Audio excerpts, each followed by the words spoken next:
రంగారెడ్డి జిల్లా ఆదిబట్ల రావిర్యాల్లో ఎస్బీఐ ఏటీఎంలో ఒక భారీ చోరీ జరిగింది. 4 నిమిషాల్లో ఏటీఎం నుంచి 30 లక్షల రూపాయల నగదు దోచుకెళ్లారు దుండగులు. సీసీ కెమెరాస్ ను స్ప్రే కొట్టి ఎమర్జెన్సీ సైరన్ మోగకుండా సెన్సార్ వైర్లు కట్ చేసి ఈ చోరీకి పాల్పడినట్టుగా తెలుస్తోంది. కట్టర్ అలాగే ఇనుపరాడ్ల సహాయంతో ఏటీఎం ను బద్దలు కొట్టి డబ్బులు ఎత్తుకెళ్లిపోయారు. స్విఫ్ట్ కారులో వచ్చినటువంటి 4 దొంగల ముఠ ఈ చోరీకి పాల్పడింది. మొత్తం 4 నిమిషాల్లోనే నగదు అపహరించి అక్కడి నుంచి పరారైంది ఆ ముఠ.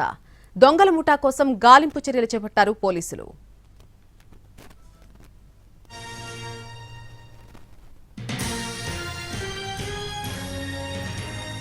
రంగారెడ్డి జిల్లా ఆదిబట్ల రావిర్యాల్లో ఎస్బీఐ ఏటీఎంలో ఒక చోరీ జరిగింది.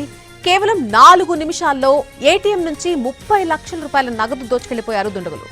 సీసీ కెమెరాలకు స్ప్రే కొట్టి ఎమర్జెన్సీ సైరన్ కూడా అక్కడ మోగకుండా సెన్సార్ వైర్లు కట్ చేసి ఈ చోరీకి పాల్పడ్డారు.